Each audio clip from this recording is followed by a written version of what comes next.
Hello people, I've got a couple of shout outs to do and a couple of unboxings of the sort.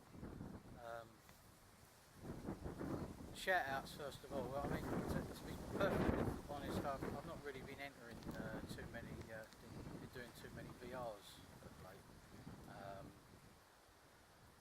I think I've done a total of 40 videos, and when I check back, I think I said this some time ago actually, that a good percentage of those, nearly 50% of those, are VRs, and I just wanted to sort of like start doing a little bit more, content as such, and not just saying, oh, this is what so and so and so and so wants me to do, so I can enter his competition.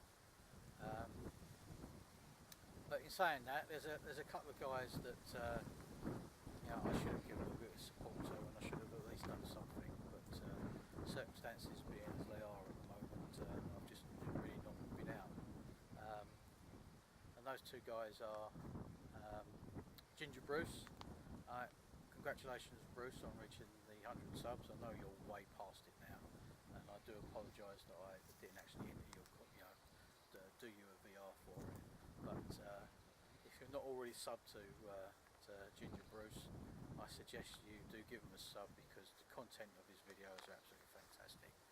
So once again, Bruce, congrats on the subs. I'm sure that's going to increase manyfold, and you'll be up there with the big boys, 500,000 subs in no time whatsoever.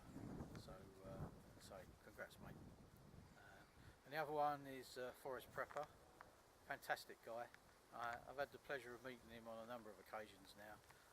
He's always been very hospitable, always invited me into his event shelter, offered me food, offered me drink, every time I see him, and he's an absolutely wonderful guy. And he's just surpassed 500 subs, so Paul, well done, mate. You thoroughly deserve it, and again, I'm sorry that I didn't do a VR for you, but I'd like to show you some support, and if you're not already subscribed to Forest Prepper, then I suggest you go out and sub him, because once again, his videos are absolutely excellent. So I'll put the links below for those two channels.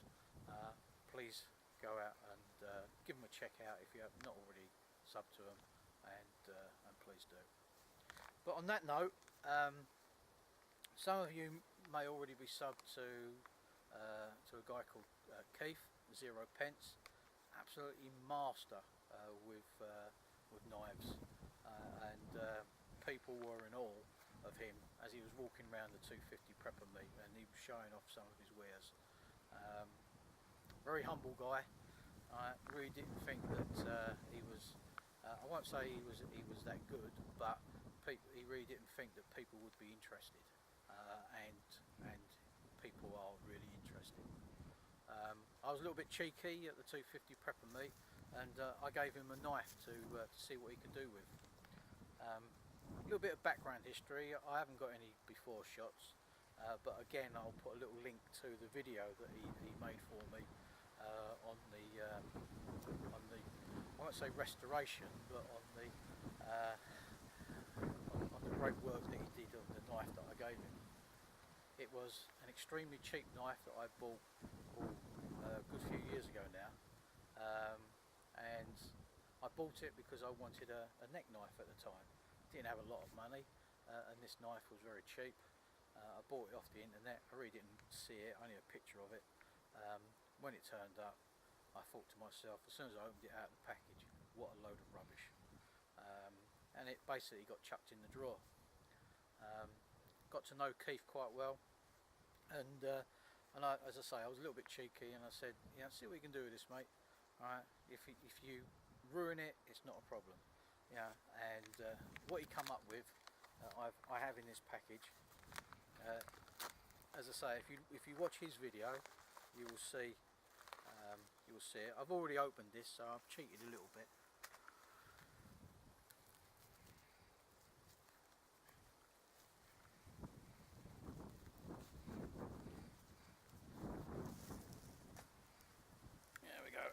very cheap plasticky sheath, which I will endeavour to actually make a Kydex one for it. But now, it was a skeleton knife, and it had like a chisel grind on it. It was absolutely useless. I couldn't use it whatsoever. But Keith has actually done wonders with this. He's actually turned it into an extremely useful knife. If I bring it really close, you can see that you wouldn't even think. Let's say the chisel grind on it was literally just one-sided, and now that's quite central. I think he's actually worked really wonderful work on that.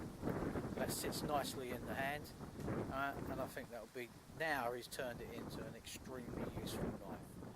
So thanks a lot, Keith. Your craftsmanship is absolutely second to none, mate. Right, that is, you've really worked wonders on that. You really have, and it looks really nice. I'm proud to own that now. Before, as like I say, it was a knife that I just chucked in the drawer, and it would probably never see daylight. But a little bit of cheek on my part. I had a word with Keith, and he said he'll see what he can do, and I really didn't expect that he'd come up with something of that quality. So Keith, you're a master, mate, and I thank you from the bottom of my heart, mate. So that is beautiful. He's nicknamed it the shark, purely because if you notice the end there, it does look like a shark. So I shall be keeping that name, and that'll be great. I shall look forward to many years of use out of this knife now. So thank you very much, Keith, again. As I say, the sheath doesn't do it justice, but I shall be changing that. So once again, Keith, thank you very much.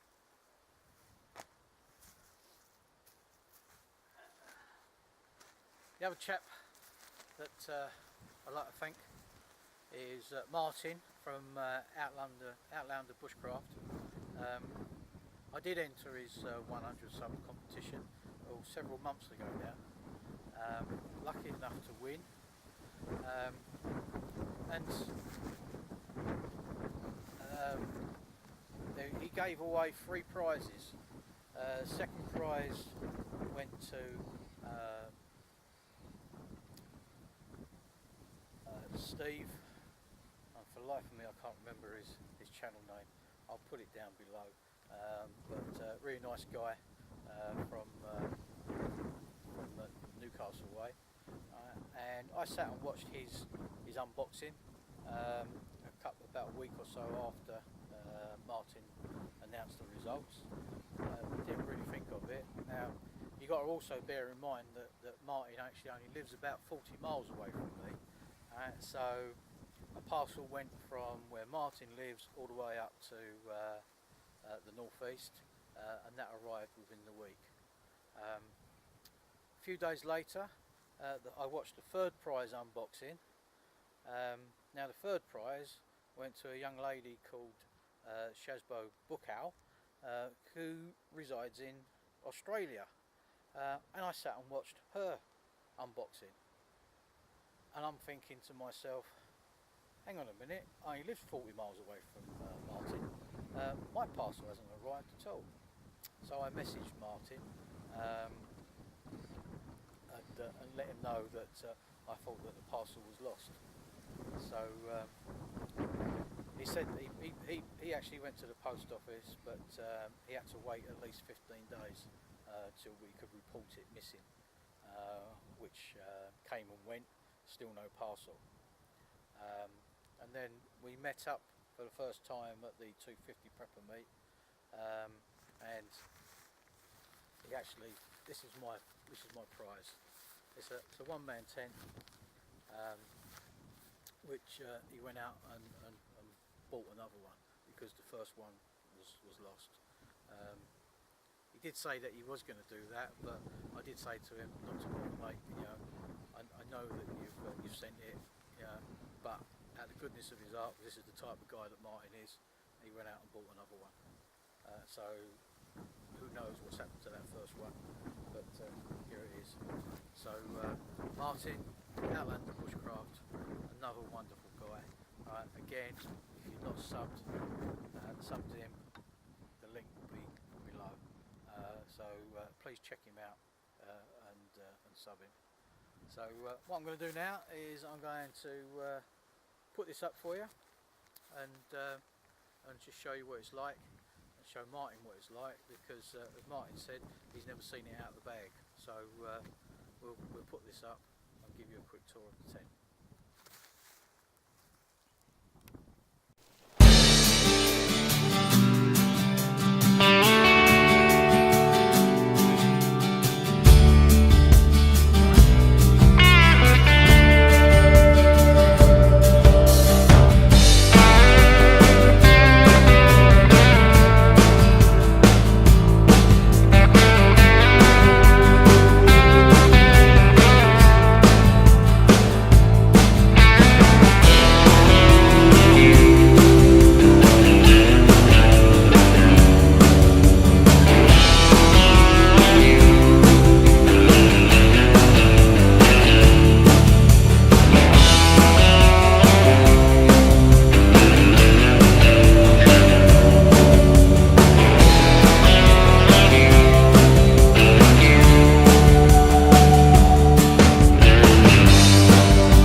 Let's just take you off.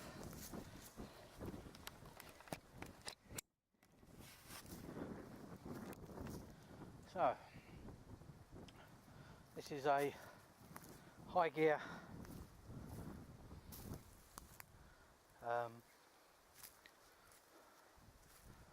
Solista. I think that's the way you pronounce it. High gear Solista. As I say, it is. I won't beat about the bush. It is small, but for one night, that is probably fine. So. I'll get the sleep mat. Okay, you've got the sleep mat at your pack.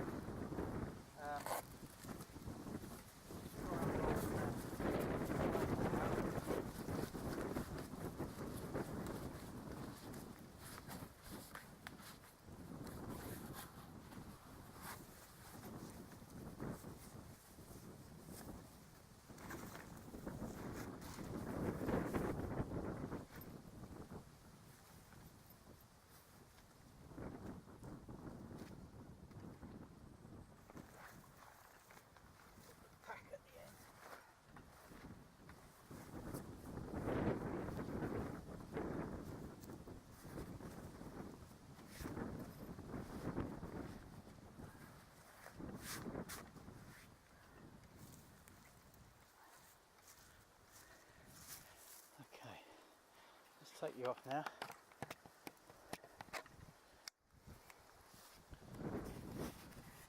And we'll take you inside.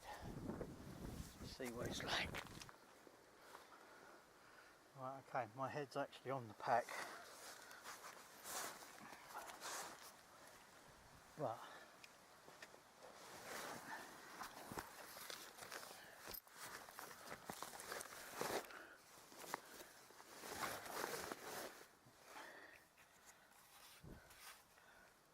okay,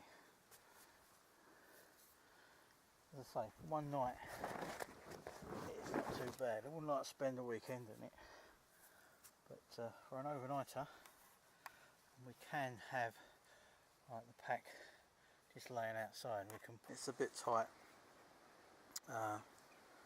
Not to, as I say, for one night. For one night it'll do. My feet are sort of like touching the tent down there, but then I've got my big clopper and boots on. But I do like the fact that you can unzip it either side, so you can probably have the pack out here. Actually, would be better. And the good thing of this is that you can just turn around and put your head out, get your stove on, so it's all sorted.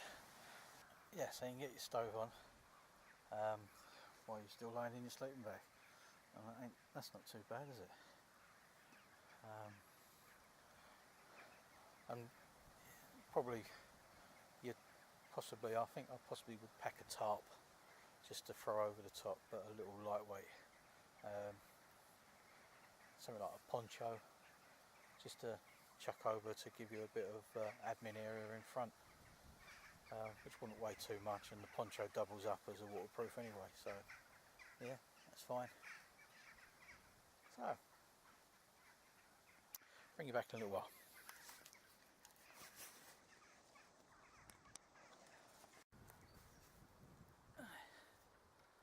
Well, once again, thanks very much, Martin. That's a prize that I'm sure you will be used. May not be used at our bushcraft weekends, but the instructions say that it only weighs 1.5 kilos, which is very, very light, and I'm sure it can be packed down even more. And I'm actually thinking that for an overnight bushcraft weekend, we could possibly take the fly sheet, do away with the fly sheet, just use the inner tent, throw a tarp over, and you've got like a mozzie net sleeping area. So that's another possible use for it. So once again, Martin, thank you very much. Keith, 0 pence. Thank you very much, mate, for the knife. And the two shout outs, Forest Prepper, congrats once again, mate, on your 500 subs. I know you're way over it now. And Ginger Bruce, congrats, mates, on your sub count as well. I know you're way over the 100 mark. So all four people I'll put down in a link to their channels below. If you're not already subbed to them, please give them a look and sub if you like what you see. I'm sure you will. Right, cheers people, I'll see you soon.